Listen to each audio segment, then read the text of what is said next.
Dads. I also Tim's not here. I feel like I've got to kind of. right. I put in the Wash docket her for discussion. By the way, I put in the Google Stadia news. You did I what? don't know if anyone's the Google Stadia. Stadia. Google Stadia shutting down development of first-party games. Oh, yeah, I didn't even know they had a first-party studio. Yeah. Apparently they did, and apparently they had Jade Raymond too. Yep. So I don't know if we want to discuss that. We can see where we're going on time. We can discuss that in post-show if we want to also. So That might be a good post show okay, we'll keep it a post-show. topic. Yeah. Okay. Let's see. Hang on just a second here. All right, looks like we're live. We're up. We're up on both. So Okay. I should probably start an intro then, hey? Maybe. Go for it, man. Ready? 3, 2. Welcome to Nintendo Dads, episode 313, recorded on February 4th, 2021. On tonight's episode, we discuss the latest Nintendo Switch numbers. Spoiler, they're really, really high. Apex Legends finally gets a release date, and I'm really, really sad. And did you know we nearly had a Netflix Zelda show? That and so much more. Jesse, cue the music.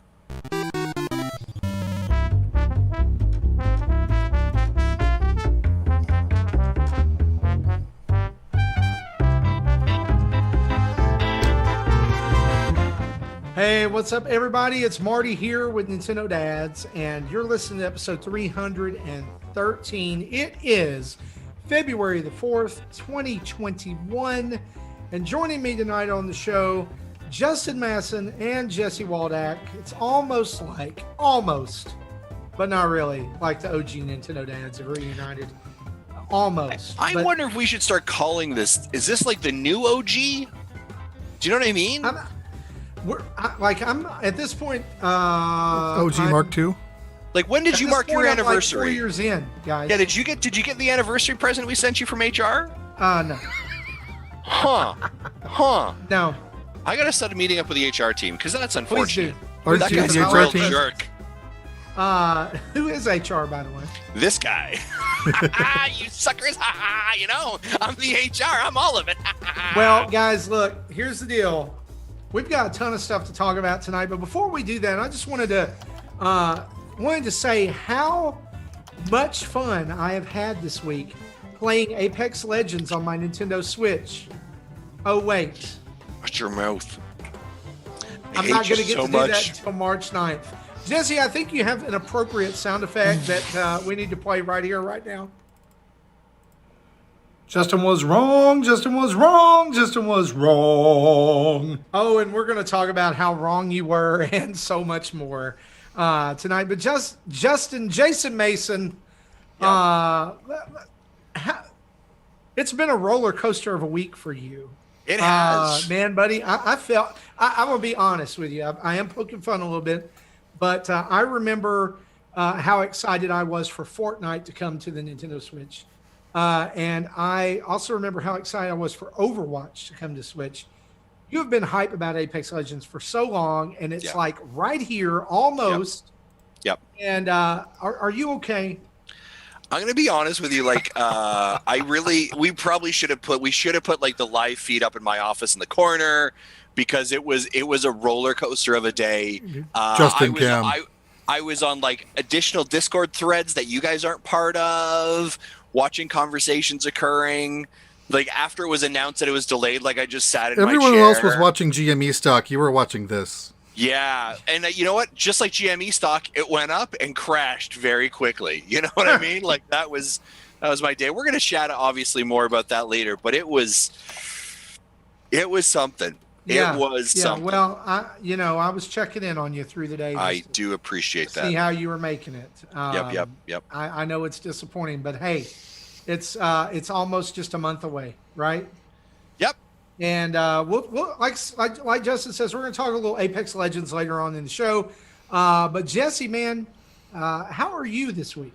Pretty good. Well, since I mentioned GME, and I mentioned last week that I did buy a share, I would like to share that I did sell that share. I did take a loss, but at least I got out of it before it dipped under 100.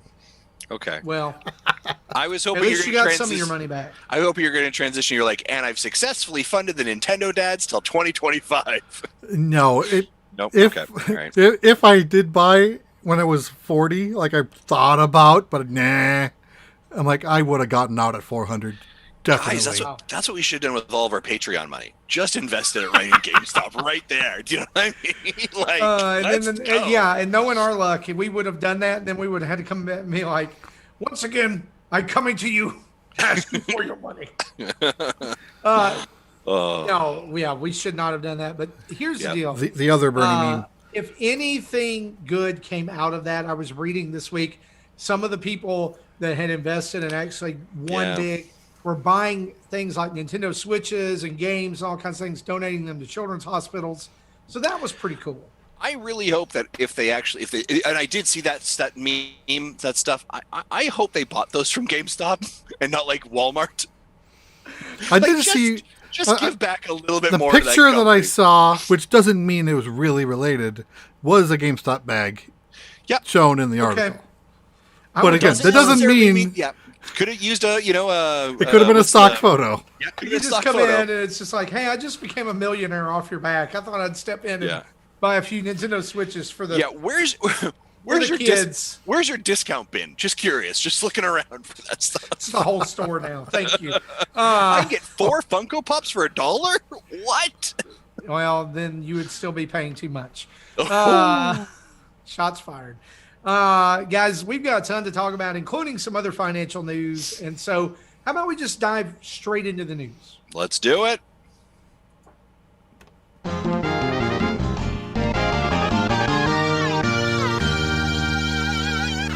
And our news, as always, is brought to us by you guys over at patreon.com/Nintendo Dads, where for as little as $1 a month, you can join up and be part of our Discord. $5 gets you full access to the Discord. $10 gets you access to pre- and post-show audio goodies like Snack Dads, which has become a thing, I guess, as well as banter about what we're going to call the show and all kinds of fun things like that. And then for $30, you can be a Patreon producer and you can come on the show and hang out with us. Be really cool. Be a lot of fun. And so you can head over to patreon.com/Nintendo Dads and join up. So go do that if you haven't. Justin, let's dive straight into some really exciting stuff. Well, it's probably exciting for you. Here's the long and short of it before we go to sleep as you talk about sales numbers and things. Nintendo is doing really, really good. Really, really good. Yeah.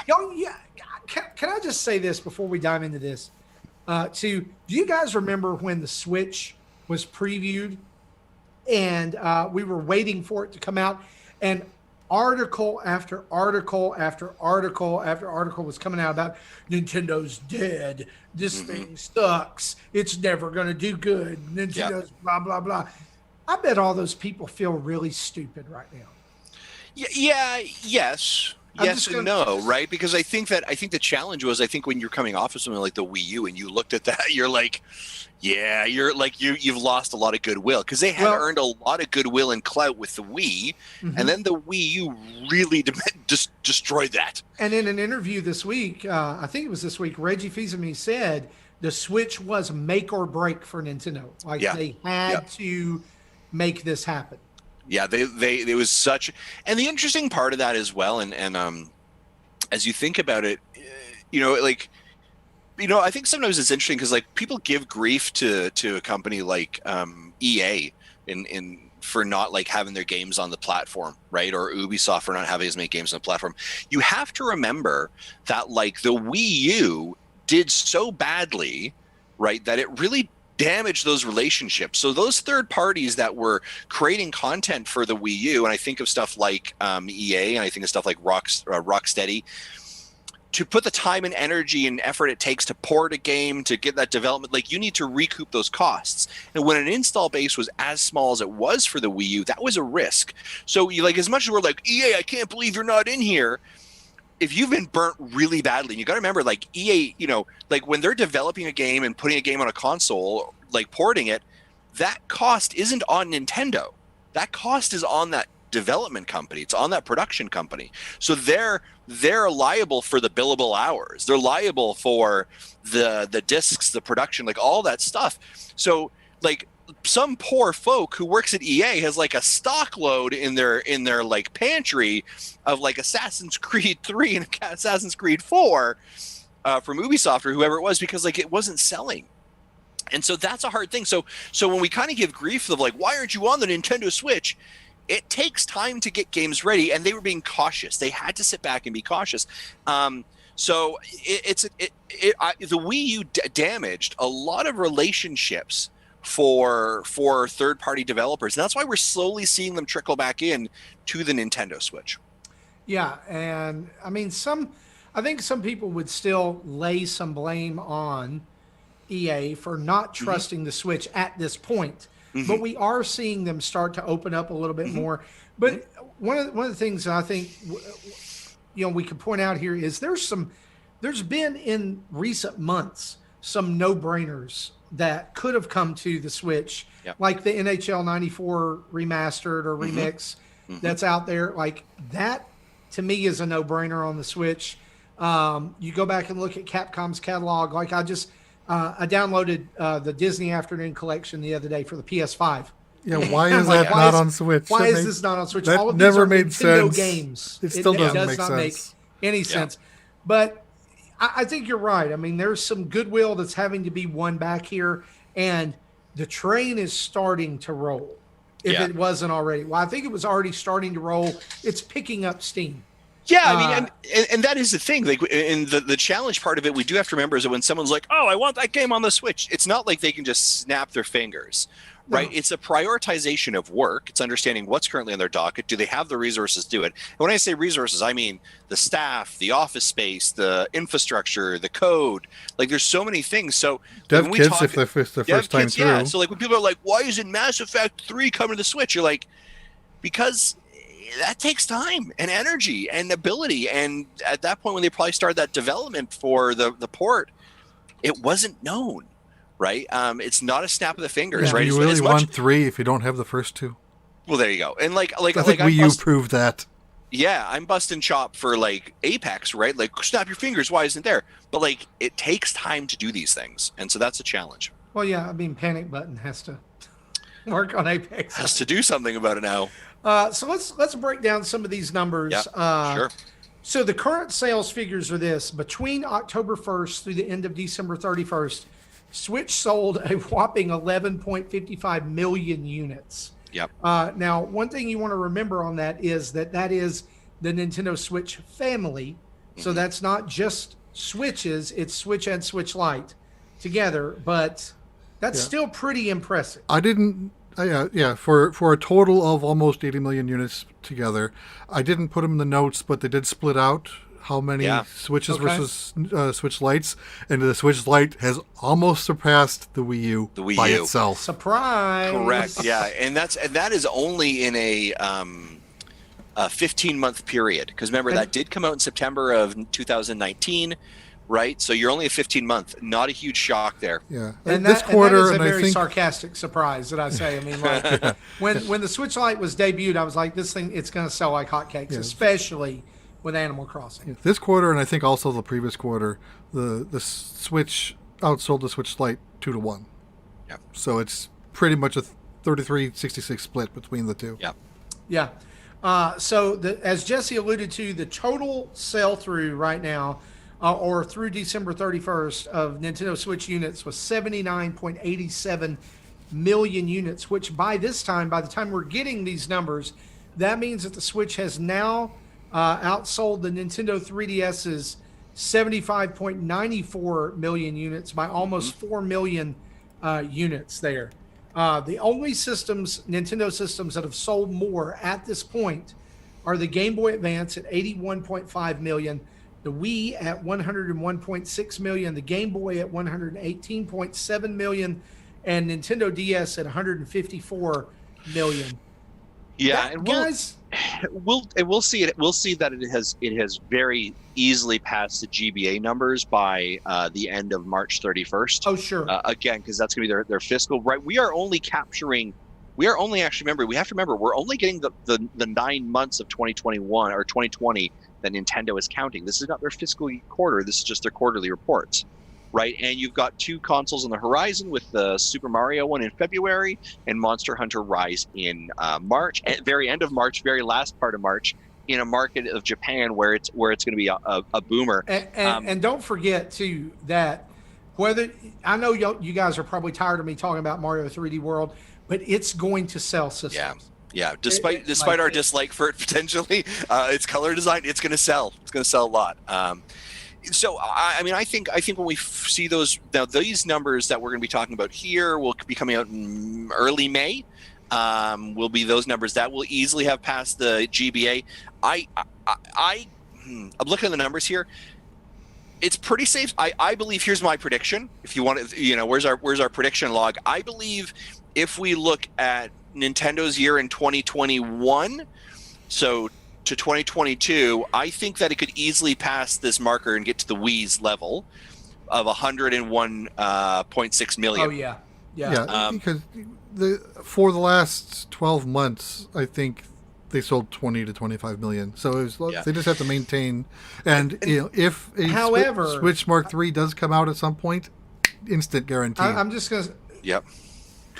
I know they've done like 20 to 25 million, right? But you got to understand that this was a unique and special market in this year. Mm-hmm. I'm not saying it's slowing down. In fact, I think that they're going to maintain pace. But the pandemic definitely had something to do. Agreed. Because it drove console sales across the board. Yep. People needed stuff to do at home. And now people are starting to get vaccinated. They're starting to get out more. Numbers are kind of starting to skew downward. That is going to change sales whether we want it to or not. I think I do think I'll agree with you, Justin. The Wii sale marker is very doable. Mm-hmm. And that's a really important indicator, because that is, when you talk about, and there is some other markers there, the Game Boy, right, at 118 million, the DS at 154 million. But when you really talk about kind of in the I think the general population's kind of consciousness, the Wii is that threshold. The Wii is that kind of that marker that they want to get up to. So I think that's going to be a huge thing. I think when they pass that marker, Nintendo's going to kind of do a pretty good victory lap doing that one, because that will indicate that they've met that success at least and have gone further. So at this point, we have to assume, because they've done it with the Switch Lite, that whatever is next for Switch, and by the way, Nintendo did comment on the Switch Pro this week and said nothing is coming. They're not going to release a new version of the Switch anytime soon. And that is such a PR word salad of a statement. Because last year they said, we are not announcing or not revealing any new consoles in 2020. They defined the time. They actually said, so this, I'm sorry, Jesse, I see you. But this statement of soon is such an interesting word. Jesse, go ahead. Reggie had said almost that same sentence 2 weeks before the 2DS was announced. Yeah. It was, I don't know if it was 2 weeks, but it was definitely less than a month. But they didn't say say new version of the Switch. They said any new console. Yeah. That's a good point, too. The other part of it is that you are not going to say, weeks before you are about to release 2 new versions of your console, that, by the way, we've got a new console coming. We've got the Switch Pro, and it's coming out on, April 1st. You are going to... that is not what you are going to do. You're going to keep your mouth shut. I think, again... I think we all betted 2021 feels pretty appropriate, probably Q3, Q4, most likely the September timeframe is what I'm thinking. But if you look at these numbers, this is why so many analysts and so many people predict that the challenge with predicting the Switch Pro is because of these numbers. You see that Nintendo's having this success. As a matter of fact, as I recall, maybe Jesse, correct me if I'm wrong, you can check.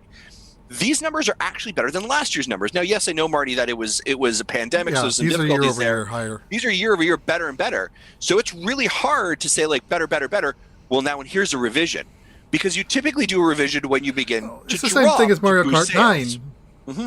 There's no reason for them to do that as long as it still sells. As long as they're still doing it. as long as they're still doing it, right? So Absolutely. And here's the thing about what I was getting at was that we have to assume that because they've added the Switch Lite to the Nintendo Switch family, yeah, which they've already kind of set up for the future, right? yeah, That whatever's coming, Switch Pro, Switch HD, whatever it's going to be called, is going to be part of that family as well. So yeah. here's what I want us to speculate at before we Sure. talk software numbers, because Yeah. I think that console numbers we can kind of run it ragged if we're not careful. We're halfway through a life cycle. That's been said by Nintendo. The Switch is about halfway through. Where do we see this landing at the end? Like by the end of the console's life cycle, like what is number our count? what is our sale? And are you also predicting? So I like where your head's at there, Marty. Are you also using the variant that you believe there is a Switch Pro? There's a family. Yeah. So like considering the fact that we Yep. probably know that a Switch Pro is coming or Switch something is coming, and they're going to continue to sell the OG and the Lite until, and probably once they switch over to the Pro, they're going to sell the OG until it's gone. If I was to feels like ballpark this, Yeah, that's what I'm I going want. to go 125 million. That was the exact number I had in my head. Yeah. That I feels think- right. I don't think we're going to get DS numbers, but we're going to come close. Yeah, we're not going to meet the DS number. We're going to pass the Game Boy number for sure. We're definitely going to sure. pass the Wii number here pretty quickly. But I do think you're kind of sitting right in that mid range. So and we're again, talking about then what you're saying is we're talking about Nintendo's number 2 selling console of all time in Correct. Nintendo Switch. Yep, correct. I like that number. I feel Sure. like that's fair, and anything on top of it is gravy. Yep. Yeah, when my plan is when I finally get the cash back from that stock sell, I'm planning on buying up a few more shares of Nintendo.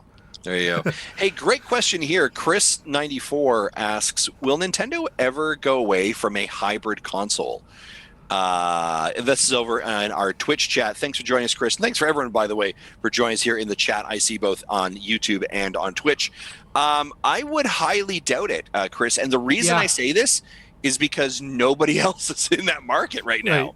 Yeah, I'd say it's fair to say North America home consoles is more popular than handheld. Yep. In Japan, it's definitely the opposite. I'm right there with you. I think at this point they have locked themselves into a hybrid model.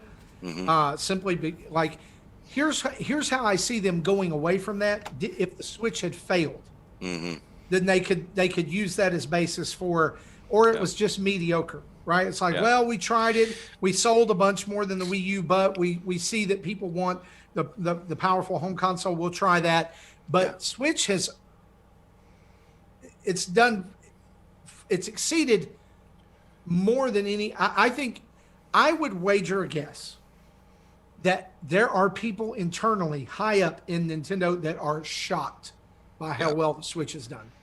Yeah, and they're also shocked as they do backstrokes in their Scrooge McDuck bank of money. Yeah, absolutely. Right? But I do also want to say this, and Chris, maybe this is kind of a second part of that conversation. So it's the only platform that has a dedicated handheld device. Now, the argument that someone could be making is, well, hey, dude, xCloud, right? I can take my games on my phone, right? I can do those things. And I do believe there's a market for that. But I think the challenge with stuff like that is that consistent internet connection, right? And so that experience is, I think it's available, but that's kind of like the gamer experience, right? Where Nintendo, because of the device, allows itself to be both a casual gamer platform and a gamer platform, if you would, right? And again, the connectivity part, as I mentioned before, like Stadia or xCloud or any of that kind of stuff, internet connection dropping, it's just not the same as kind of just pulling out the device and being on the go. So I think that it has really found its niche in that market really well, and it sits there.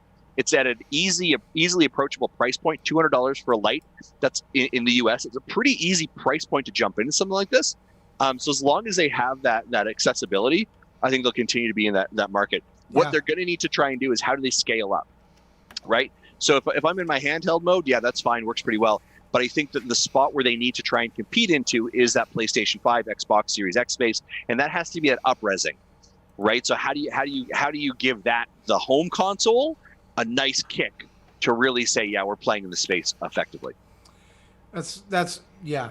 I totally agree with all of that. And that's why I think so many people feel like the Pro is next, right? It has to be something like that because they've already dipped into the handheld only. Mm-hmm. Now we need to dip into the console, like home console only. Yeah. And it needs to be more powerful. Let's talk real quick and kind of close this out. But I wanted to, before we did that, I wanted to talk about software sales because software sales have just been absolutely nuts, as expected. People bought a lot of Switch games at the end of the year. Reigning champion still coming in at number one, Mario Kart 8 Deluxe has now sold 33.4 million units. It sold 4.42 million units in the last 3 months. I can guarantee you, I know exactly how this happened because I set up and purchased and delivered and picked up, however you want to say it, 2 Mario Kart 8 bundles for my family, extended family at Christmas. Them bundling that with the newer model of the Switch, brilliant. I would love to see sales figures on just that SKU. Yeah, I mean, and the other part of that is that that's a play they've made for the last like 3 or 4 years, right? It's pretty logical. It's an easy access in. Marty, just like you, I had the exact same situation. I set up a friend's Switch and got them all done up and stuff like that. But they had said they're like, "Oh, I'm jumping in," and I had another friend who called me. He's like, "I'm jumping in a Switch. What should I do?" And I literally sent them the link. I was like, "Get the one with the Mario Kart 8. That's what you want to do, right?" Like, their versioning of Mario Kart 8 is just shy of like a pack-in bundle. Do you know what I mean? Like, that's essentially it with them right now. So it's a good place to be. Yeah. So that one, but here's the surprising one. Animal Crossing New Horizons, number 2 selling game on the Switch, just under Mario Kart 8 Deluxe now at 31.18 million, almost 31.2 million. Actually outsold Mario Kart 8 in the last 3 months. Yeah. I still predict that this will become the number 1 selling game on the Nintendo Switch. Animal Crossing has outsold Mario Kart 2 quarters in a row. Yeah. Yeah, and the other really important thing that we have to, and I do agree with you, Marty, 100%. I believe probably the next, if not the next report out, or like when we have in the May report, the next report after that will be passing it for sure. The other interesting thing that we have to remember here is that's 9 months of sales. That's not 4 years of sales like Mario Kart 8 has. So that is absolutely. So I mean, there's no doubt that this is Nintendo's fastest selling game. Here's 2 things I want to point out with Animal Crossing though. Is number 1, we could see a slowdown in sales because we're about to cycle through another year of Animal Crossing. Mm-hmm. So we have seen all of the events up to March, right? Or we're about to have seen all the events up to March, and then we're going to restart with Bunny Day and all that, unless they change it. And honestly, there is a March update promised. We don't know if that will do a new Bunny Day or the same one. Well, it's going to be that's the Mario one, and some people like our good friend John Blanco from Dad's After Dark is predicting paid DLC for Animal Crossing. Yeah. The other thing that I want to point out here is this. Is what do you do when a B/C tier IP that you have, which it was, I'm sorry, Animal Crossing fans, it was before this. What do you do when a B/C tier IP becomes your S tier IP? What does that, I guess what I'm asking is, what does that change for Nintendo from the future? Because if you're looking at that kind of sales, what do you think? What do you do leading from that? Yeah, I mean, and that's a great question. So I think the commentary we made before, Marty, is that like that'd be the place of like, and this all sound like so like, Scrooge McDuck, twirl my mustache, get greedy, but like, how do I continue to monetize that group? So would that be Glumgold?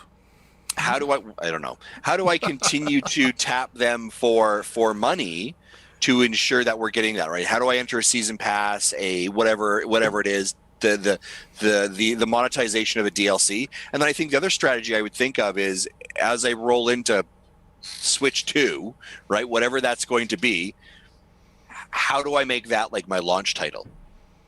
Yeah. Yeah. Or how do you add a significant enough update to it that it now we're buying it again? Yeah, Right. Like exactly. I'm talking like a city upgrade, like I can float off the island. Like, But here's the thing, as somebody who has cooled off on Animal Crossing over the last few months, like yep. I was every day and I stuck with that all the way up through Christmas. The Christmas event really soured me to Yep. it because it wasn't good. Now I find myself like every other day or every 2 to 3 days going to my island and checking. If they want to get me back, I would buy a season pass. Mm-hmm. I would buy a season pass that added features to the game, that allowed me to do different things, that addressed some of the user interface things. I would buy that. That would get me back in the game. But I think you're exactly right. How does Nintendo, well, honestly, we say, how do they? They need to realize that Animal Crossing now has to become almost like a launch title. Like it's almost has to be year one because this has been so enormously successful. You know, and I wonder if like, you know, with it kind of being that flagship and that like in some people that's their game. Right, and I mean, we also shouldn't be shocked about it. Like we heard, like so many people were like, I heard a lot of people were saying, like, I'm not buying a Switch until Animal Crossing. That's my thing. That's my jam. That's my game. Yeah. Right, that market. I wonder if you start to use Animal Crossing as a event or as a game to more highly promote and share other games. Like obviously we're having Mario Day coming up here in a bit, but like, hey, man, we'd love to see a bit of a better sale in Luigi's Mansion. So do we somehow highlight that in one of the like, hey, there's a Luigi event or a haunting Luigi for Halloween? I would love that. Do you know what I mean? Like, fantastic. So does that become part of their like almost promotional strategy is to embed more of their other games into just to highlight and promote it? So I think that's an interesting idea. Roy in the chat says they should either re-release or make a new Animal Crossing movie. Yeah. There's obviously a market for that type of thing because it's gone from just being a game to being like a cultural landmark, right? Like I noticed this week Nintendo was hyping up Animal Crossing makeup palettes. Yeah, I saw that too. You got one? I did actually. Good. I bought it for my daughter for Valentine's Day. Okay, I was being facetious. I apologize. No, I bought her one because her favorite color is teal, and they had one that was all teal themed, and I was like, okay, I will buy. And she loves Animal Crossing. She has a teal Switch Lite, so there you go. I want to run down some more of these. Super Smash Brothers now at 22.85 million sold. Breath of the Wild in at number 4 at 22.45 million sold. Pokemon Sword and Shield combined now in at number 5, 20.35 million sold. I think it's very interesting and telling that, not telling. I just think it's interesting that there is not a mainline Mario game in the top 5. That's a great point. I hadn't really caught that before. There is not a mainline Mario game. Now, Mario Odyssey is just slightly under Pokemon Sword and Shield at 20.23 million, but Pokemon Sword and Shield actually outsold it in those 3 months by about 0.10 million, like 100,000 units. Mario Party is 7 at 13.82 million sold. Golly. And it actually rose from 8. In at 8, Pokemon Let's Go Pikachu and Eevee at 13 million in Mario Odyssey or Mario Party swap places. Splatoon 2 still hanging in at 11.9 million. And New Super Mario Brothers U Deluxe, the game nobody will ever buy, is now at 9.82 million. Yep. Sold 1.5 million units or 1.50 million units in 3 months. Y'all, this is why I tell you Mario 3D World is going to sell like, oh my gosh. Yep. I see so many people in like Nintendo groups and forums because it was like one of the later Wii U, first party games. There are like tons of people saying, I've never played this game. I've never played this game, but I can't wait. It was a launch game. or really close to it. Was it? Yeah, it was like 2014. You're right. It wasn't late. But It was really early. there weren't any other Mario mainline games that came out after that. Right. The only after that was only Maker. Yeah, and Mario Maker is such a weird case for me because it did so stinking well on the Nintendo on the Wii U. Yep. But on Nintendo Switch, I just feel like it was just kind of like poof and then it's gone. It's like a fart. Yeah, I mean that's like, but I think the other part of that is the problem. I guess it's a weird problem that Wii U had, which was it had no games. So really, when there was a good game, people really, really thrived on it. So there was a real community built around Mario Maker because it was the only thing you could do. Also, it was so revolutionary at the time, right? And so there really became. I mean, if I recall, their sales numbers for that. Jesse, do you remember the sales number were for Mario Maker Wii U? Like it was pretty good. Like it was. I don't think it was a 50% attachment rate, but it was high for sure. So. I know you're pulling it up right now. 4.01 million So copies. you're about 30%, give or take, right? Yeah. So that's a pretty good attachment rate. I mean, that's pretty comparable to what you're seeing here for something like that was the seventh best like Wii U Smash. Game. Yeah, but again, I wanted to clarify on the release dates. Mario Brothers U was day and date launch in November 2012. 3D World was a year later. That was the November 2013 holiday game. So still early system. I will never forget that game because it came out the same day the Xbox One did. And everybody's in GameStop trying to get the Xbox One. And I'm like, can I just have my copy of Mario 3D World for the Wii U? And everyone laughed at you? And they just kind of looked at me like, yeah, we're open, I guess, because it was a midnight release. Oh, and nice. it was I picked up Zelda, A Link Between Worlds as well. Nice. Those games came out day and date. I just want to throw this out here before we move on. Jesse did some research to compare the top 10 selling non-Switch Nintendo games of all time, including pack-ins. Here's some numbers for you, and these are pretty interesting. Wii Sports sold 82.90 million copies. I originally didn't want to add the pack-ins, but after building the list, half the list is a pack-in, so I'm like, I might as well keep them in. Yeah. Otherwise, you lose the context. So keep in mind, Mario Kart 8 Deluxe has sold 33.41 million. Okay?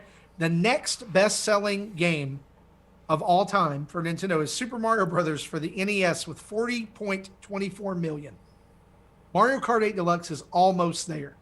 Mm-hmm. Animal Crossing is almost there. The next one, Mario Kart Wii, 37.38 million.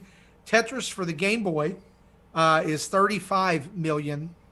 Mario Kart's almost there. Wii Sports Resort sold 33.14 million.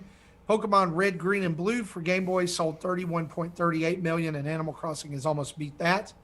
Then from there, New Super Mario Brothers for the DS sold 30.80 million. New Super Mario Brothers Wii sold 30.32 million. Duck Hunt sold 28.31 million, and Wii Play sold 28.02 million.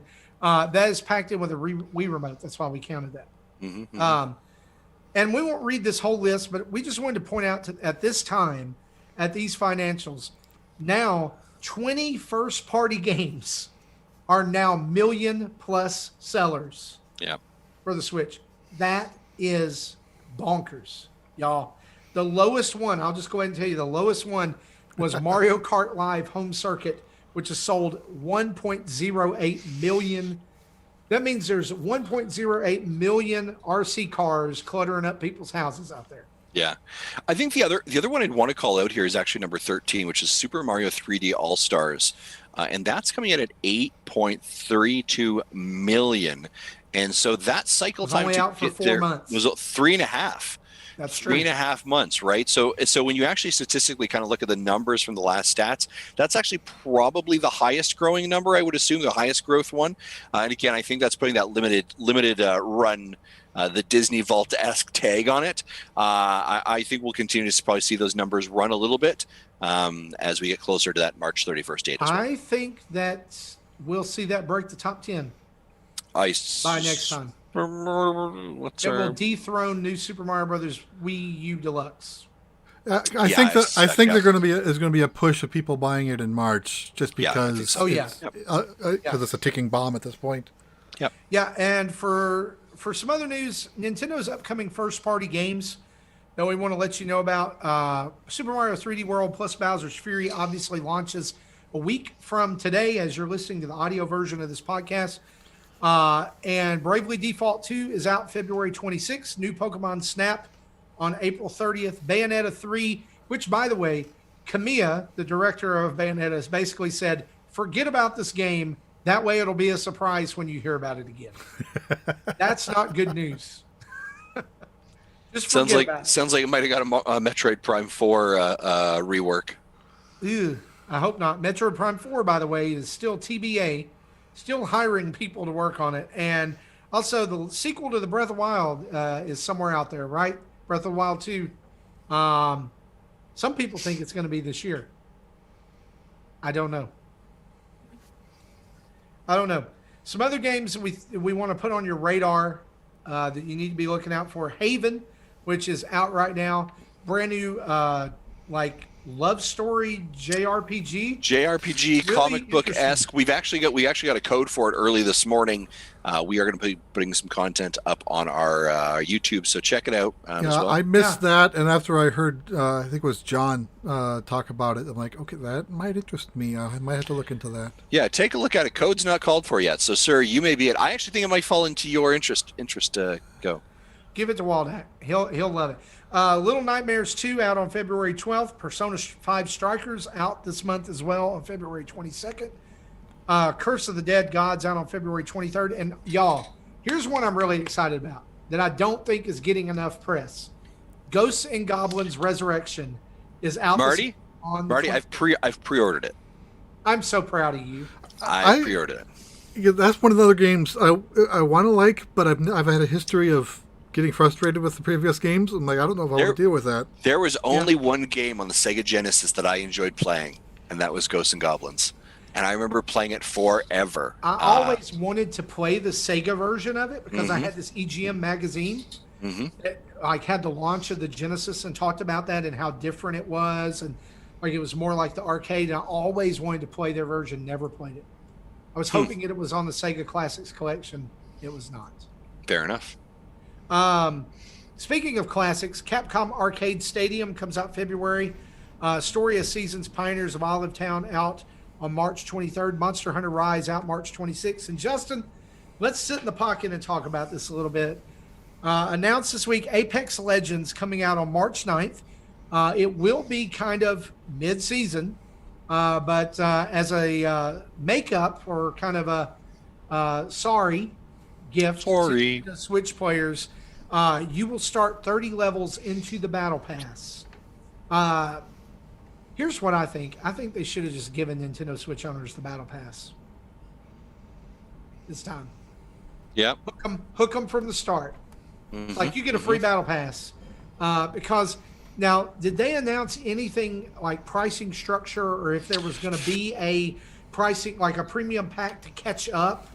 Or anything? Yeah, you know way more about this than I do. I'm excited for the game, but you're super hyped. So let's talk about this for a minute. Yeah, that's a great point. So the chain of events that occurred on Tuesday, let's reel it back a bit.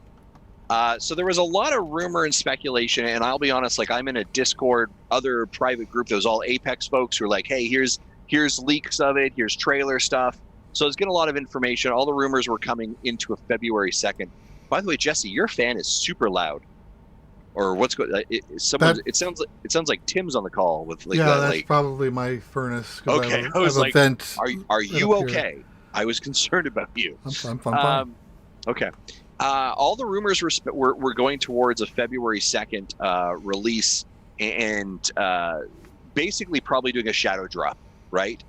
And that came and went, and nothing happened, and everyone was like, "What's going on? What's going on? What's going on?" No answers. And then at about 2 o'clock Mountain Standard Time, which is about 4 o'clock Eastern Standard Time, after the market closed, they had their EA debrief. And at this point, it was revealed that Panic Button was doing the actual porting of it, and that it was coming across on March 9th. Now, there's a couple parts that are really important to break down here. First, Marty's statement here of Switch players will get 30 free levels on Season 8 to catch up the new season. That's kind of really important. And the reason that everyone was saying it's got to be February 2nd for the release date is that is your highest peak monetization, right? If you think of a battle pass is a specific set of time, typically 3 months. So your value proposition is the highest, right, of someone wanting to purchase a battle pass when it is the maximum amount of time. Simple value proposition, right? So the thought was, if you're not going to drop it on February 2nd, you're going to go to another season. You're going to go all the way to season 9 and drop it then. So when we heard nothing, that was like, wow, did they indeed delay it till the 9th? No, they're coming here and saying it will be on March 8th. Right now on your Nintendo Switch eShop, it's listed at about 15.6 gigs for the download. There is no official information right now, Marty, in relation to the price structure. Now, what I have seen before is you get like a Ultimate Champions Edition, which is about $50, and gives you access to all of the champions plus some Apex coins, which is their V-Bucks currency, right? The interesting thing here that I tweeted about this and thought, and I just maybe Marty, because you're kind of a Fortnite guy, I'd like to hear your thought on this. Marty, do you know when Fortnite's next season ends? March 16th. Which is 1 week after Apex drops, which is 1 week after you get 30 levels into your battle pass. Yeah, this is a marketing move. This is absolutely a marketing strategic move. They want to steal some of that battle pass thunder. They absolutely want to. So if I can get you to purchase a battle pass on the 9th with the incentivization of going up 30 tiers, you're gonna get sucked into our ecosystem, right? Which means that when Fortnite comes up, so what they're trying to do is they're actually trying to siphon off some of that player base, which is, from a business perspective, actually really smart, because that's what is happening right now with Switch and Fortnite. They have a huge install base, that's a massive install base. So if you can siphon some of that over to help build that base, that's really what you want to end up doing. So this incentivization and this release date of March 9th are very strategic to try and do that as well. That's kind of what's happening with Apex Legends. Am I disappointed? Yes, I'm very disappointed. I was really hoping we'd be playing it by now. Panic Button is revealed as the porting house. I like Panic Button's work. They do a great job. If anyone that makes me extremely happy and confident that this is going to be a good version of this game. Jesse, can you do me a quick favor here? Can you check? I believe Panic Button was the porting house for Warframe. And that makes me excited, because if you look at some of the characters' movements in a game like Warframe, it is a first person, it's a shooter, it's fast paced, it's got a sliding function. They did a really, really great job at that port. I'm pretty sure it was them, by the way. They did a really, really great job to actually kind of like squeeze the juice out of the Switch so that didn't look janky or weird at all. So that gives me a lot of faith that this port of Apex is going to be really, really good. So that's kind of my hope for it. The Google Info panel does show Panic Button Games alongside Digital Extremes as the developer. Digital Extremes is the company that developed the game. Panic Button supporting company. They're also the publisher. They've also poured over Rocket League. They were the port on that as well. And Marty, they did Doom, right? And I believe they did Wolfenstein. Doom Eternal. Yeah, so they have a history of really being able to do this work really well.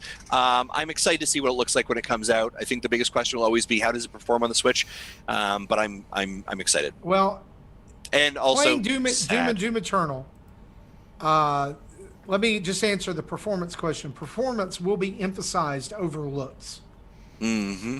But if it plays as good as it plays on other systems, I don't care. Yep. I really don't. Like, I will say that I did notice some of the graphical quality on Doom Eternal not being as good as what I'd watched on other systems, but I don't care. I can play it on the toilet. Yeah, I think the challenge with Apex, especially in relation to the porting company that does it, and this is why their work on Warframe, I think, is a better key indicator probably than what like maybe Doom might have. Is it is a Twitch-based shooter. Players have to be usually a ways out when you're taking those shots, so you have to be able to have a really good draw distance for that, right? And it's also very quick movement, right? We always see Apex players are running, they're sliding down their hills, they're shooting. Those are moves that we saw in Warframe, and those actually looked really good and really smooth. Yeah. So, but there's that part of that of like the distance shot, the draw distance, the pixelation. I think this is going to be very interesting to see how, and again, that many players in a game, how it's going to look. So I'm interested in seeing that. Fortnite still struggles right now with draw distance at times, as well as pop-ins. We see that. I was playing a match recently, and I was kind of coming into an area, and I was like, I think there was a truck there. And then I landed, I was like, okay, now the truck is here, right? So it's like, well, shoot, this could have been really bad. I was playing on some really janky internet with Fortnite a couple of nights ago, and it wasn't mine. It was somewhere else. But like all of like drop it in on the island before you started, everything was like all jagged and polygonal. And like I'm walking up this hill that looks like two like triangle platforms, and all of a sudden the hill a Qbert stage. Yeah, it did look like a Qbert stage, to be honest. The other thing I'd say about the Apex, and I promise people I will be getting off this topic very soon, at least for the next 5 weeks, is the fact that like the day that Apex was supposed to launch, or the February 2nd, Power A launches an Apex controller, specific design, and it was coming out February 3rd. They did this last time when they did Super Meat Boy Forever, and then like the game dropped.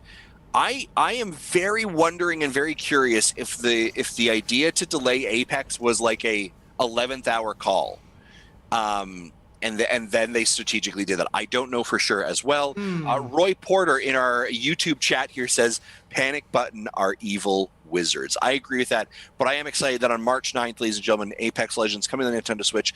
I'll be live streaming that day. Probably taking the day off? Good chunk of I looked at my schedule already. I'm going to tell you honestly, I was so excited for it coming out February 2nd. I actually had booked off like 3 hours to live stream. Like I put it in my calendar, had work scheduled off. But on March 9th when it drops, I will be in like Flynn. I will probably join you that day. Yeah, let's go. Right? Let's go. Let's squat up and you can show me the ropes, because You've been playing a lot outside of Nintendo. Yeah. Here's the thing. I was so confident it was coming, I deleted it from my Steam account.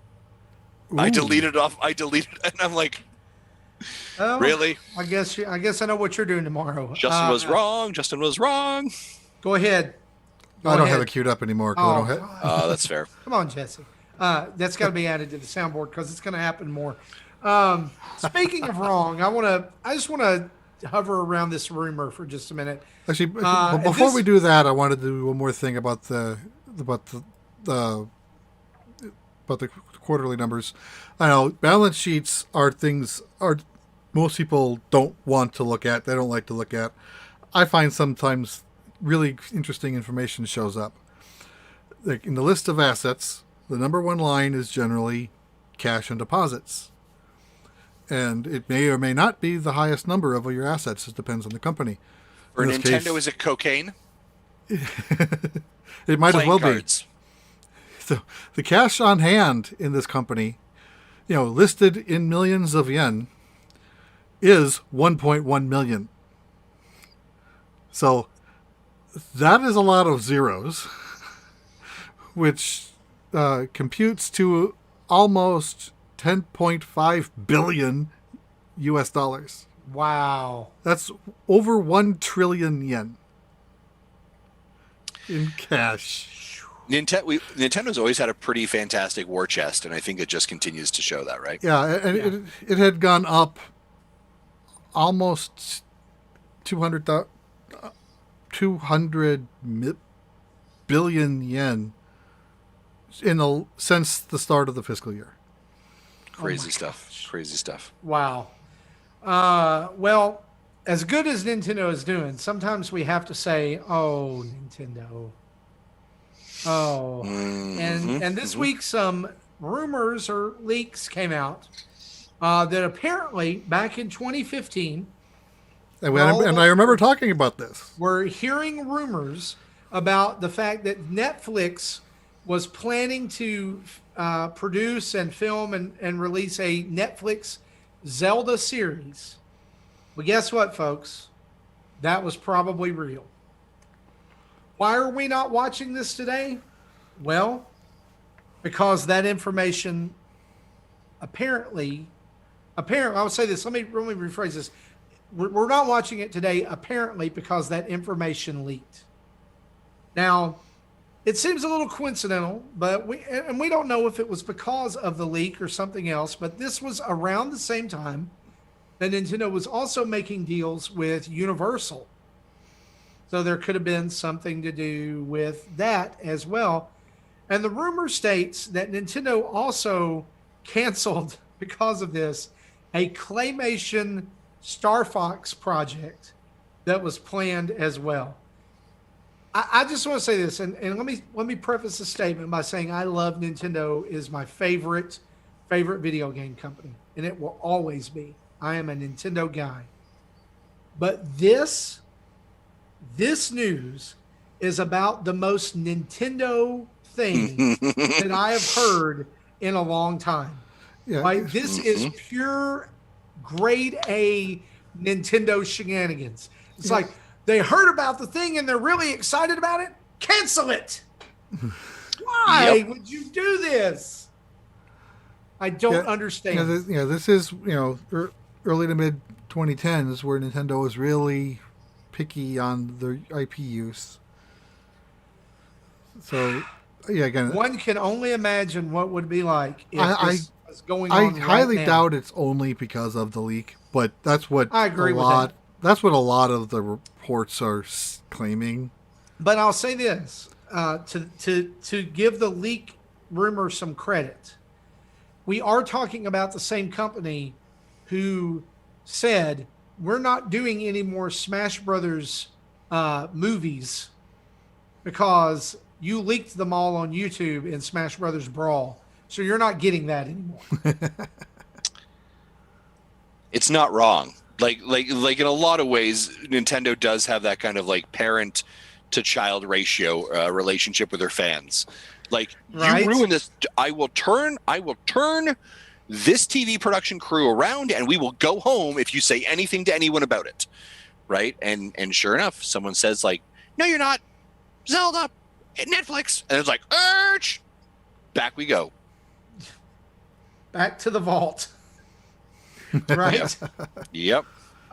Excuse me. Somebody in our Discord was saying basically that Zelda as a show probably would not have been that great because Zelda revolves around puzzles, right? Mm-hmm. However, a claymation Star Fox would have been amazing. Remember that anime that they put out before the launch of Star Fox Zero, I think? Yes. Yeah. Man, was that good. Like, I'd watch that. There are so many Nintendo IP that like would make fantastic shows, and there's so much there are so many gaps in those worlds that filling them in just makes sense.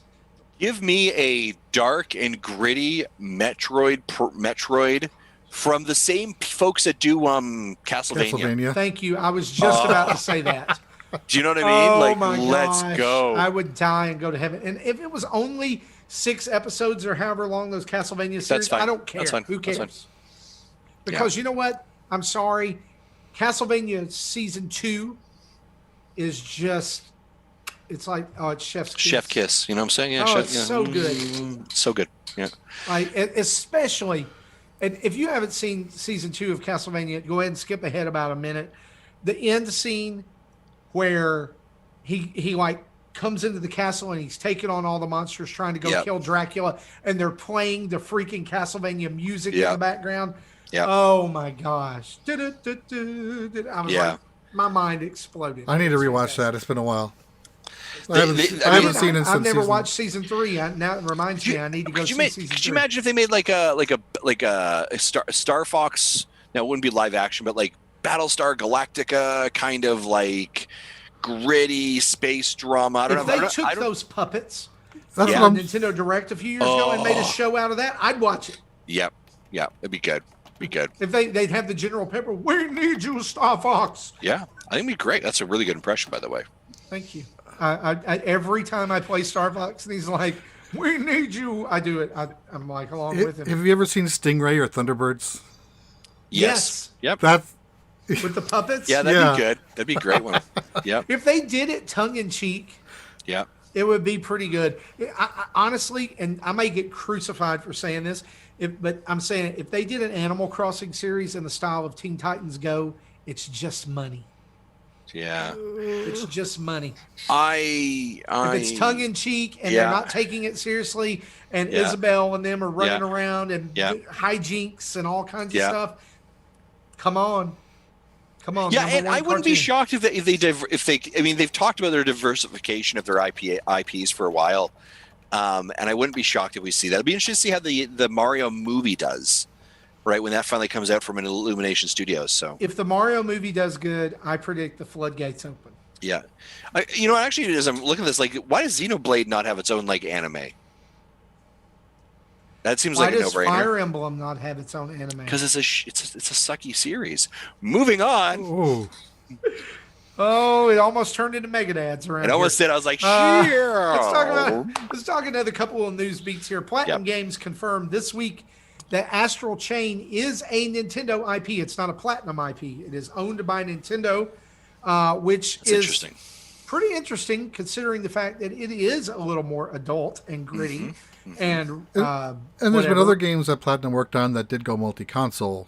So this now just shows it's not going to. Yeah. No, and I would gladly take an Astral Chain 2, inject it directly into my veins. I don't know why it's not done better. I love the fact that they, if you think of Nintendo's, I think this is starting to show again that like the new breed of publisher and developer and creator coming through Nintendo, right? I think Splatoon is a great example of it, right? Astral Chain is a great example of it. I'm excited to kind of see where those IPs begin to grow. But yeah, you're very much right, Marty. I'd love to see like what is Astral Chain 2. Like, I don't want that franchise just to fall off on the way. And we're talking about shows. I would take an Astral Chain show. For sure. For sure. Yeah. Just even in the game animation style. Like, yes. Come on. It was beautiful. A couple of game release updates. Chris Tales is now scheduled for July 2021. And unfortunately, Prince of Persia, The Sands of Time remake has had the Nintendo Switch logo and all mentions of the game taken away from the homepage. Do we have the wah wah wah bumper? I have this. There it is. It does release on other platforms on March 18th if you're looking forward to picking that up. But I looked that up because I mentioned it last week as one of my 5 games I'm looking forward to. Yeah. Which is now not coming on the Switch. Are you okay? I have 2 other systems it'll work on. I'm fine. Do you want to talk about it? He's got an Xbox Series X and a PS5. Do you want to have a little tissue? By the way, a little cry, wipe your tears away. I picked up an sadness? Xbox Series X this past week for my students at church. Oh, for your students at church. Because we had an Xbox One and it was kind of starting to get a little wonky. Sure. And Best Buy had a sale and I was like, I will confess I have no clue what I'm doing on the Xbox. The user interface is ridiculous. I am so confused too. I can get it running the games I want, and then that's it. Yeah, like you go to the store and it's branded with Windows and it's a Windows logo and I don't get it. I just be an Xbox or be a PC. Just one or the other. I'm also excited right now to announce that later next week, we're introducing the Xbox show, where it's just Marty going, be one of these things. Why are these window tiles here? What is going on? It's going to be called Xbox Boomer Dads. That's what it's going to be, because I don't know. It's just a Zoom call with you and Sean Capri, and Sean's trying to hype you up. He's like, log in here. Sean's like, no, Marty, you go over here. Troubleshoot Marty's over problems. here. Yeah. Anyway. It's fun. I've played. I finally got to play some Halo 5, so that's pretty fun. Yeah. Let's talk some events. Do it.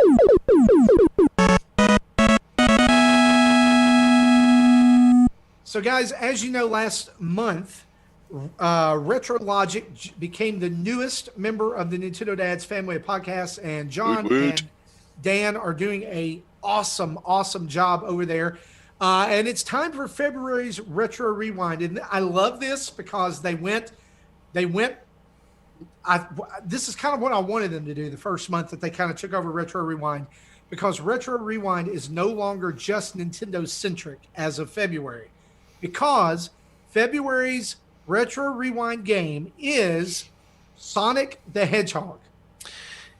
Speaking of Sonic the Hedgehog, did you guys see this Nintendo set, or sorry, this Lego set? Yep, Lego Ideas 2020 has selected Sonic the Hedgehog Green Hill Zone as their next Lego Ideas project. Crazy.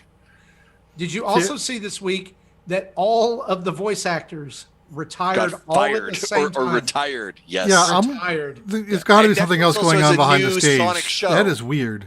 I am going to say this. I think that they saw what the new show is going to be and they said, Yeet. we're done. Anyway, speaking of Sonic the Hedgehog, you can play this pretty much in a lot of places. It's on the Switch as Sega ages. You can play it on most. You play it on the iPhone. I think it may be on the Google Play Store too. But Retro Logic, beginning this month, will be having a community podcast that's similar to the dinner table, that is focused just on the Retro Rewind game of the month. And we'll give you more details and info on that as it becomes available. They're still working on timing and different things like that. But for now, go play Sonic the Hedgehog. It is the game that caused me to buy a Sega Genesis as a kid, before just been a Nintendo guy. Pokemon GO stuff's coming up. Lunar New Year event is starting February 9th at 10 a.m. through February 14th at 1 p.m. local time. Time to Research features Tauros and Mega Gyarados will be available for raids for the first time. Also, the Pokemon GO Tour Kanto will be February 20th from 9 a.m. to 9 p.m. local time. If you've purchased tickets for this event, you'll soon be able to choose if you want the red version of the ticket or the green version. Pokemon will be attracted to incense by version. So if you have the red version ticket, Ekans, Oddish, Mankey, Growlithe, Scyther, and Electabuzz. The green version, Sandshrew, Vulpix, Meowth, Bellsprout, Magmar, and Pinsir. It's the only way to get these Pokemon is to trade with someone. I should have made you read those names, Justin. I just now thought. Yeah, I'm sorry, I've zoned out. I'm actually watching a video of Shaggy doing a "Wasn't Me" Cheetos commercial for the Super Bowl. Wow, funny stuff. Really good. Wow, we've got Shaggy singing "It Wasn't Me" over Cheetos, and we've got Tag Team saying "Scoop, there it is" over ice cream. It's with Mila and Ashton from that '70s show. Oh, Wasn't Me. Never mind. Yeah. Each version of this will also have Pokemon that has increased chance of being shiny with some overlap. So you can watch out for that in your Pokemon Go.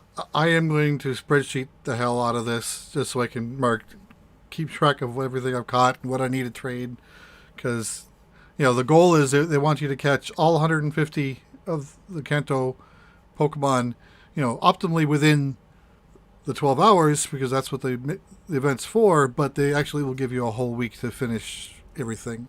Well, they want you to spend that money to catch all those Pokemon, right? Yeah. Yeah.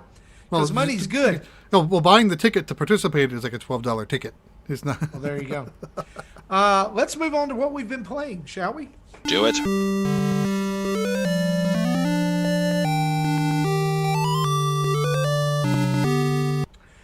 Justin, we're going to start with you because on your list, I see that you've been playing Nuts.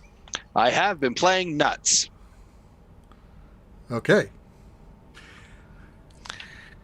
I was going to make a joke, but we got some negative criticism when I made the same joke last week. So if you go onto our YouTube channel, I did a first look or a Let's Play, and I said this is a Let's Play of Nuts, and I had a hard time, real hard time with the folks. You did a first look of Nuts? I did a first look of Nuts. Nuts. Okay, before we lose viewers, let's talk about what this game actually is. So big thanks to Pop Agenda for sending us the code to this. It came out today on the Nintendo Switch eShop.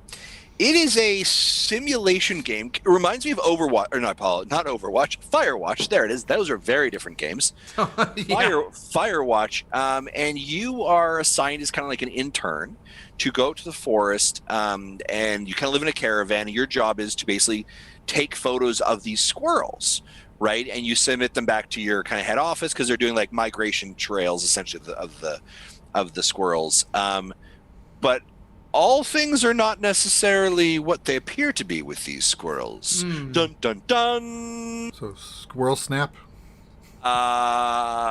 So it's really cool. I like it. The controls, they don't give you a lot. The controls are pretty simple. It's kind of a click this, click that.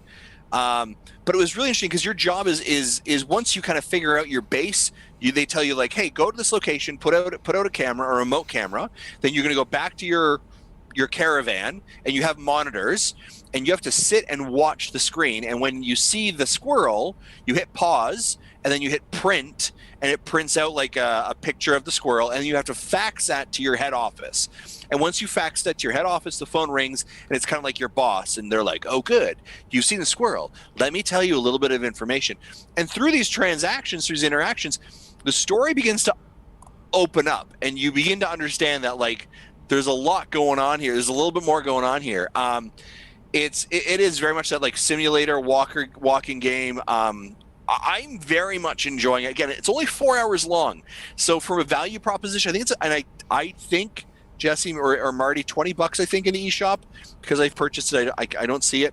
Checking. Or free on Apple Arcade. So there's an option for you as well. It's but $20, but currently discounted to $17. Okay. I definitely really enjoy it. It was one of those games that actually, when I got the code, I said to Jody, I said, like, do you want to go play this together? Like, we can put on the big screen and play a game together. She was interested, just hasn't been feeling well, so maybe we'll do that in a couple days. But I've enjoyed what I've been playing of it. So I would actually really recommend Nuts. I would definitely recommend Nuts. The other game that I have You been just playing, really wanted to say that twice, didn't you? Yeah, I did. But it is good. You should check it out. Check out our Let's Play. I like cashews and almonds. I have no comment for that. The other game I've been playing is Blue Fire. Blue Fire just came out today. It is a 3D action adventure game. Wow. I don't know how else I would describe. I need to look at the description of the thing, how I would describe it, because it's not a hack and slash game. Marty, you saw the trailer. How would you describe it? It kind of looked like the Dark Souls of 3D platforming. Yeah, that's a good way of putting it. Honest, Yeah, thank you. It looked like a fairly difficult 3D platforming game in which you had to do a lot of quick decisions, air dashing, and double jumps, all while fighting enemies and avoiding obstacles.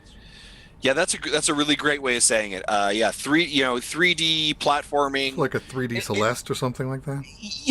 Thank you. There it is. Yes. That is a great. I thought that when I saw it. There it is. Thank you, Jesse. Thank you. I very rarely applaud you for that, but yes, that is it. It is like a 3D Celeste. It reminds me actually that 3D world part of it is also like a little bit of Super Lucky's Tale, but like much harder. Really enjoying it. There's tunics and there's upgrades and there's stuff that you can purchase and the boss fights and there's some exploration. And then you go in these areas that are called voids, and voids really remind me of the trials that you have in Immortals Phoenix Rising. When you go to those trial areas and you've kind of got to complete this task and you get out, reminds me very much of that. There's these statues that you explore and they have emotes that you purchase, and then there's like, it's just weird, just like, hey, sometimes it's great just to emote, and all of a sudden your person like dances, and you're like, that doesn't really seem to fit well with this theme here, but it's pretty cool. It's pretty good.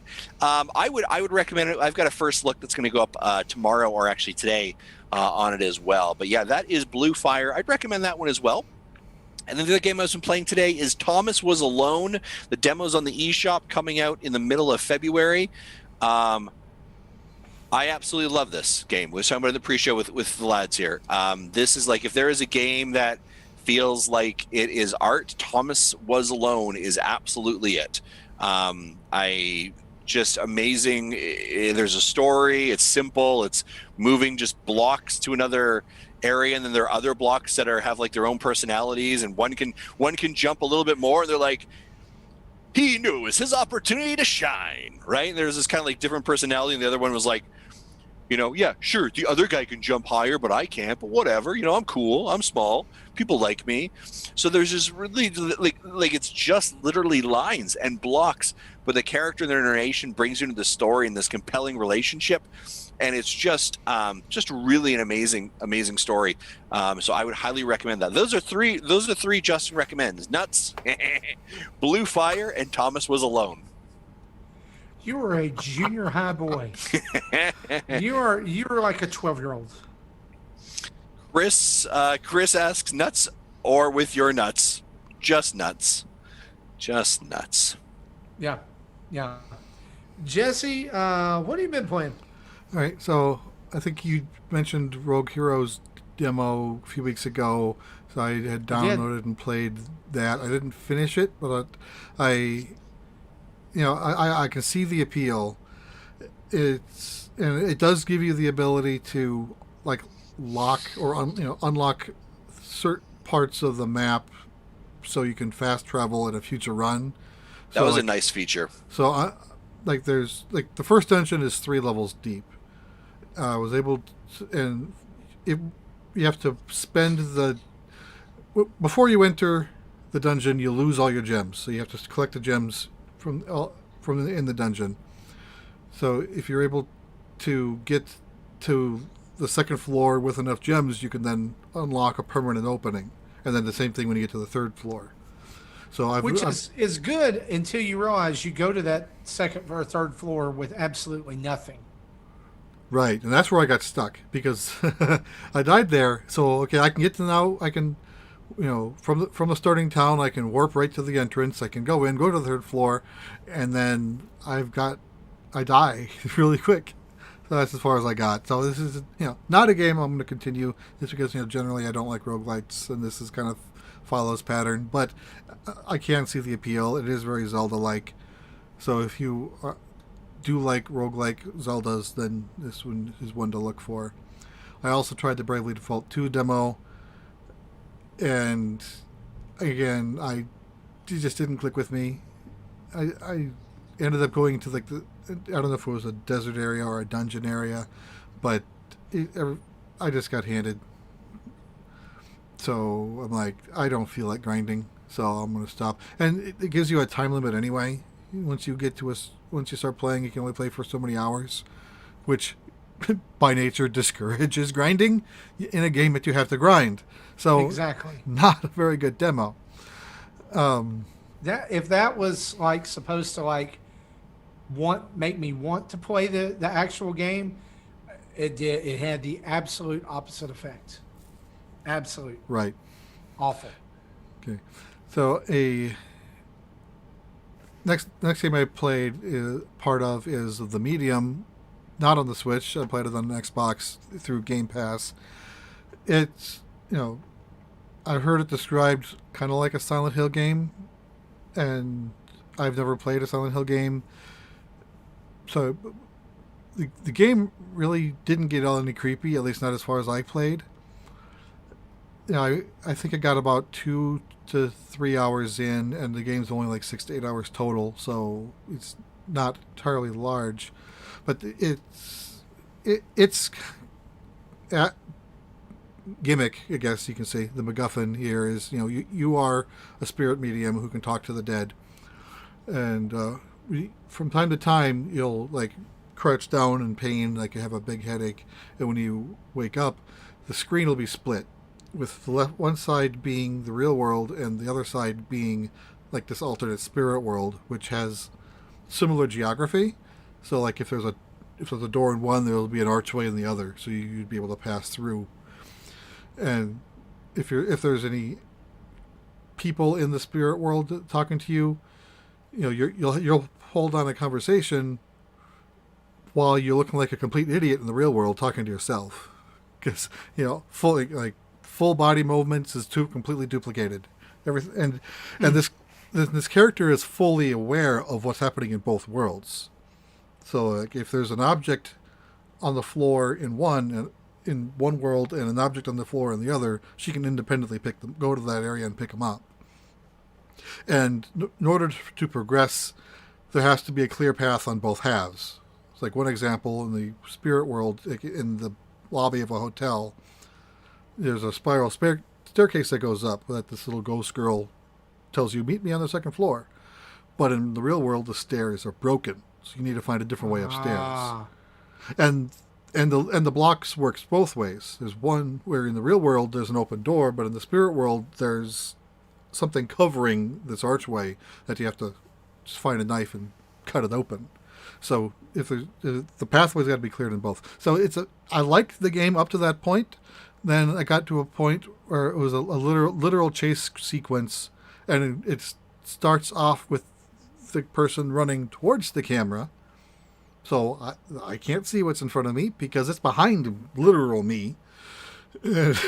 And it's dark, so I can't see the hallways. I don't know where to turn left or right until I'm already there, and by then it's already too late. So it's like you have to memorize the number of steps you need to take before making each turn. And I'm like, that's not fun. And I ended up dying 3 times in the same place, learning nothing. At that point, I said, I'm done. I'm not fighting with this anymore. So I think this was a game that John Blanco was enjoying. He has gotten farther than me. But once I don't know anything beyond as far as I got. I might go back and try it again. But, if you're able to get past that area, then you might like the game. And I don't know if there's other areas like this later on. But it's not a particularly long game. I just realized that Gotcha. Justin left the room, and so I had to change my template on the stream to fit. Well, he just said be right back. Okay. Well, I've got it. I've got my zoom set to hide if the camera's off instead of show it. Okay. That's what's going on. Gotcha. For a different reason. Anyway, and then the last thing I want to talk about is I hopped on a Skype call with John Blanco and 3 other listeners of our shows, and we played a game of 20 questions that will be part of a Dads After Dark episode that'll land on Tuesday. He gave us, so John had all of the answers. I'm not going to spoil what it is, but basically, one was a video game movie, the other was a video game, and the third was a video game character. And we spent more than double the time on the last one than we spent on the first 2 combined. So we mind dive into that so deep. I don't know how I haven't listened to it yet to see how he edited it to clean it up. But what he thought was going to be a half-hour recording session was over 90 minutes. Oh, wow. So if you want to hear how that goes, look for that to drop on the Dads After Dark feed or our YouTube channel on Tuesday morning. Awesome. So I've only been playing a couple of games, mainly because the first one has entirely sucked me in way too much. And that is Cyber Shadow, which just launched very recently from Yacht Club Games. I just finished it today, and holy crap, is this game difficult. I seriously was contemplating in the last level saying, I'm done. And I don't really ever do that in games, especially platformers. And it all came down to the game deciding on the last stage to teach you a mechanic that you absolutely have to use to finish the stage. That they don't teach you until the final moment. And that's then unfortunate. It's incredibly frustratingly hard. The final boss, I will just go ahead and this is not a spoiler, I don't think, but I'm just throwing it out there. The final boss fight is 3 forms of the boss, or 2 bosses. One of them has 2 forms, and it's all in a row. Wow. No healing, no nothing. If you beat the first one and you die at the second form, you go back and you have to fight the first one again. If you beat the first one in the first form, and you get to the second form of the second one and you die, you have to go back and fight them all again. Sounds like a Dragon There- Quest final boss. And there is no, like, if you've played this game, there are save points or checkpoints throughout the levels that allow you to, they'll regenerate your health, but they will also, you can pay for different things to regenerate, like your spirit, which allows you to do your, like, throw shurikens or do a downward stab with more power, or to get an item that will help you. If you get to this point, which in this stage, the final stage is a vertical climb. If you get to this point, there's no currency to gain, and you cannot upgrade. You cannot buy any upgrades without falling back down the tower and coming back up it again. Oof. Which was an incredibly frustrating part in the beginning. So I ended up having to just power through. I will say that there is a trick to the final boss, like the final form of the final boss. And if you, like, without spoiling things, destroying part of the final boss will cause things to help you. That's all I'm going to say. But I will say this, even though it was pretty frustrating, it was a satisfying game. I really enjoyed it. I do think that you can tell that it was Yacht Club published and not developed. There is some balance issues with it, but I think it was like Mechanical Arm or something like that. It's the people who made it. I don't know if it's their first game or not. If it is, like, I get that there's balancing issues, but it definitely sets you up for another one. And I would like to see them address some of those balancing issues. Mechanical Head. Mechanical Head. There you go. I would like to see them address some of those balancing issues simply with a difficulty selector. If you want to play it Ninja Gaiden style and, like, go all out and be frustrated, fine. If you just want to play it for the story, great.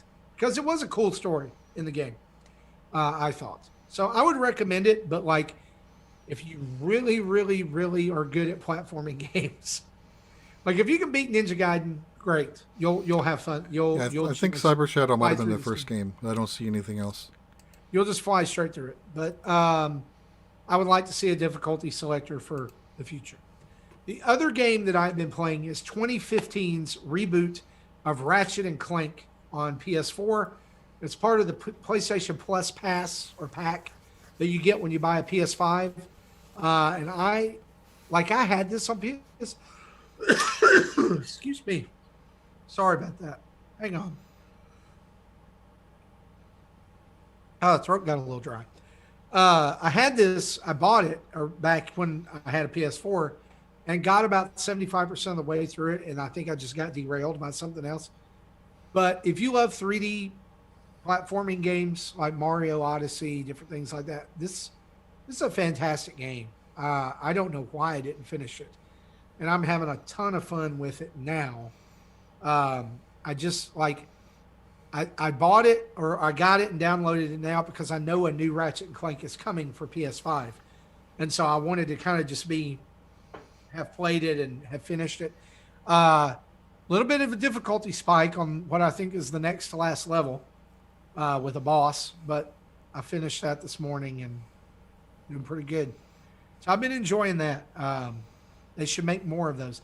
Actually, not that anybody's going to hear this that, has any sway with PlayStation, but if we can just get Sucker Punch to make another Sly Cooper game, I'm down. My favorite PlayStation series. Sneaking Raccoons. It was so well done. Cell shaded. Bosses had personality. It was just, it was so good. That's what we've been playing. Let's turn on the community spotlight and get into your feedback. Let's do it.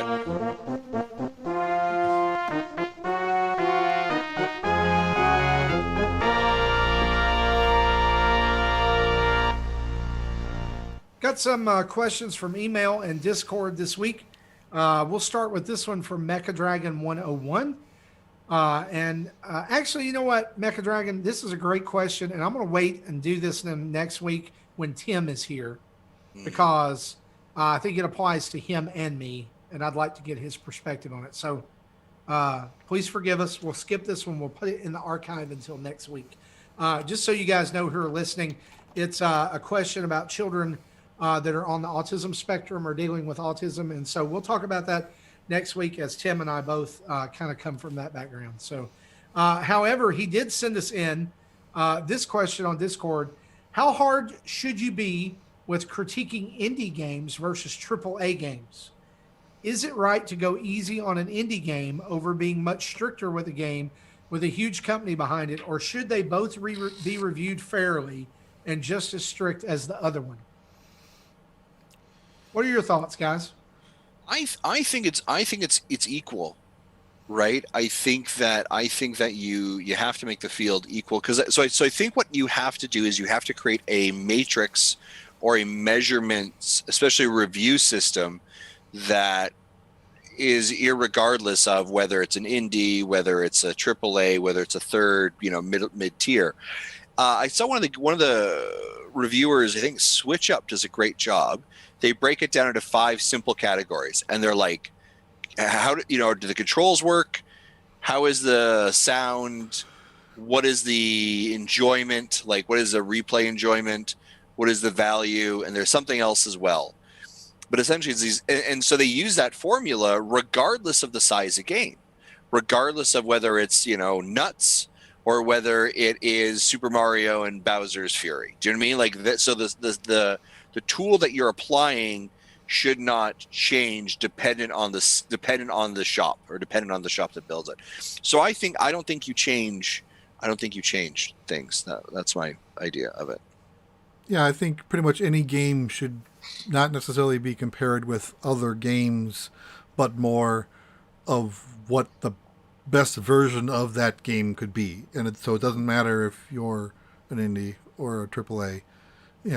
All games have flaws. All games can be improved in somehow. It's just, picking them out and figuring out, is this a big stinker and you need to give it a 5, or is it just a minor inconvenience and you give it an 8.3 or whatever?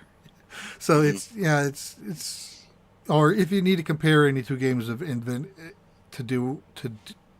for scoring, you should keep them at least at the same genre, and not necessarily quality, but at least genre. So comparing an indie platformer and a AAA platformer, it's still apples and oranges, but it's better than apples and pears, which is what you're going to get any other way. You try to compare two games that aren't remotely similar. Yeah. Yeah. Very good wisdom, guys. I agree with you guys. Chris HL asks us this: with the recent release of the Monster Hunter film, what is the best and worst film based on a video game? What is the best and worst video game adapted from a film? Ooh. I got my answer, so I'm going to sure. go Yeah, ahead. go ahead, Marty. The best video game adapted from a film, I have 2 answers.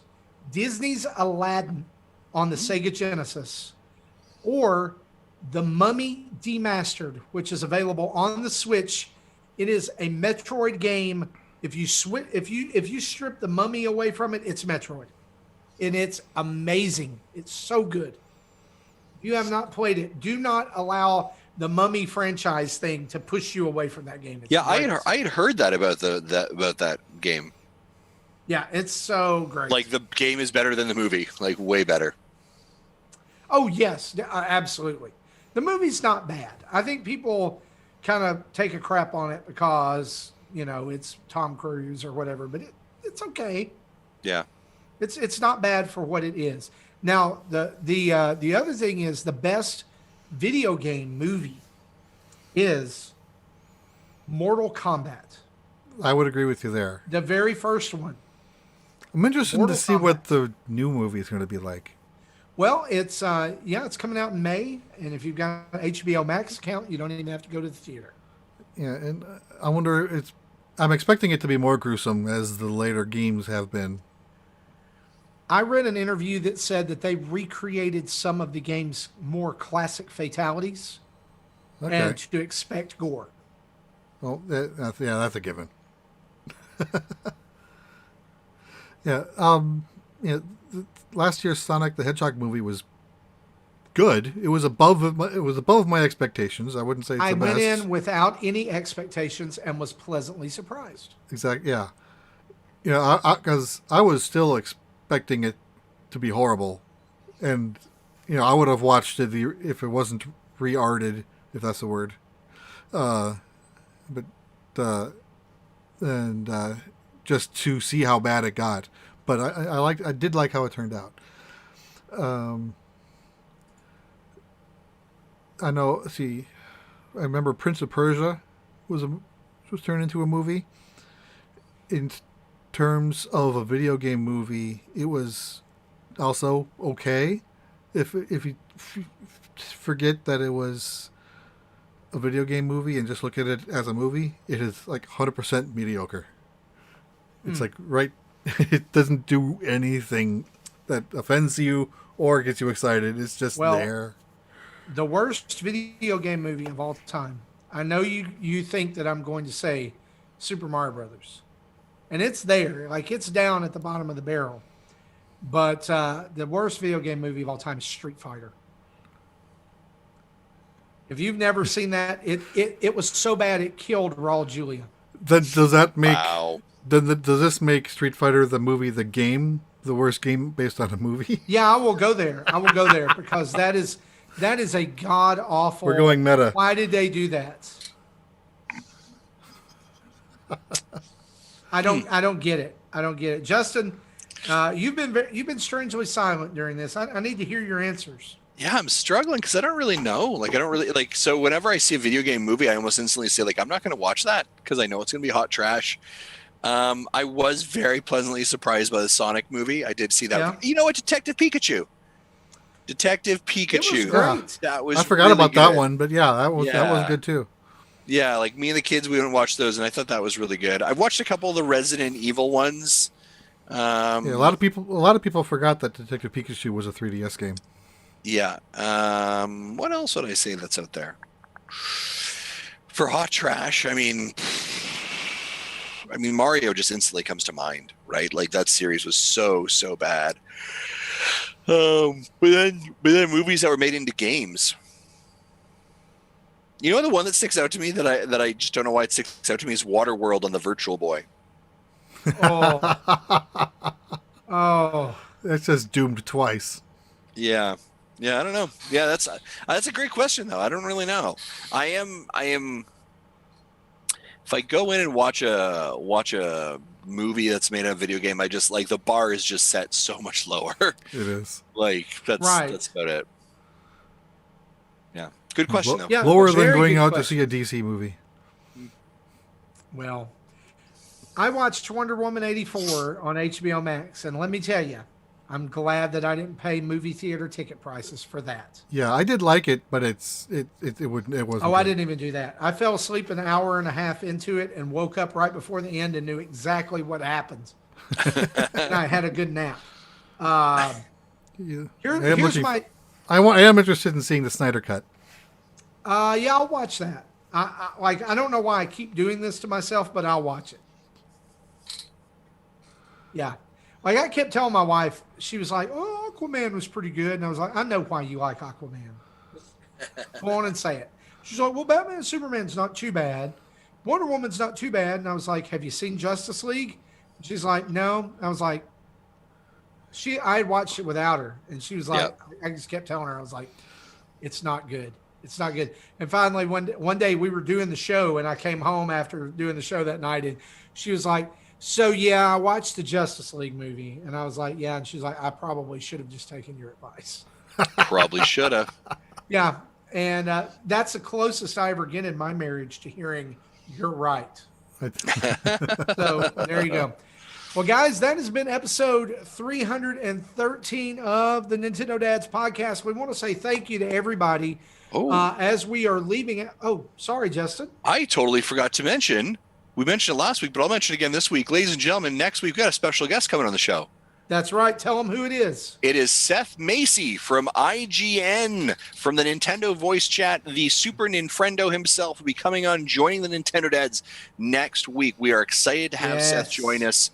So make sure you guys are in for that show. I think it's gonna be great. I apologize, Marty. Absolutely. That's no, slowly you're my fine. act. You're fine. You needed to mention that. What I was going to say is that we have surpassed 5,000 subscribers on YouTube. That's another thing. Thanks to you guys. And so thanks so much for going over and subscribing to us on YouTube.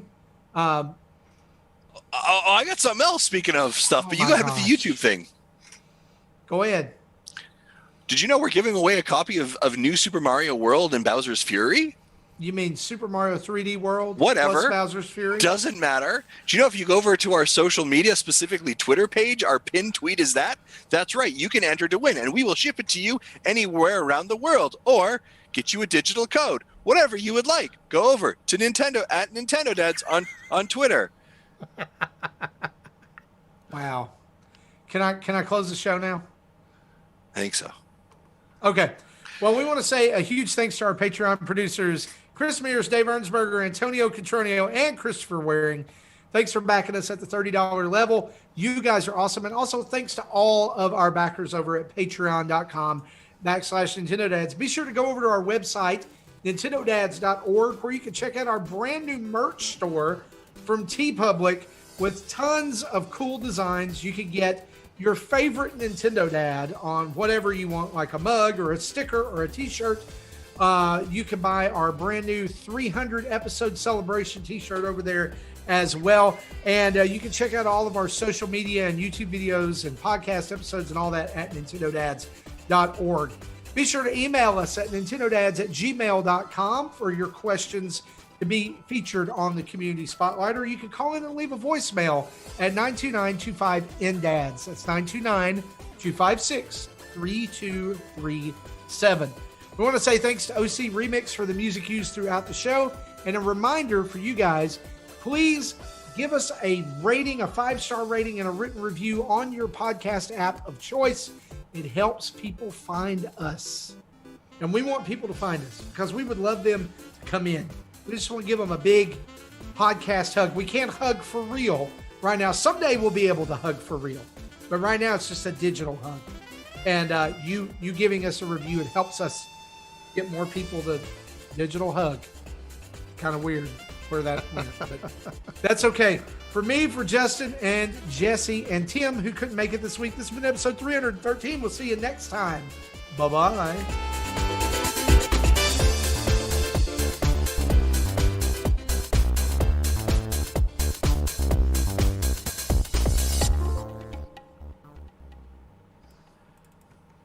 Thank you for listening to Nintendo Dads. Justin was wrong. Justin was wrong. Justin was wrong.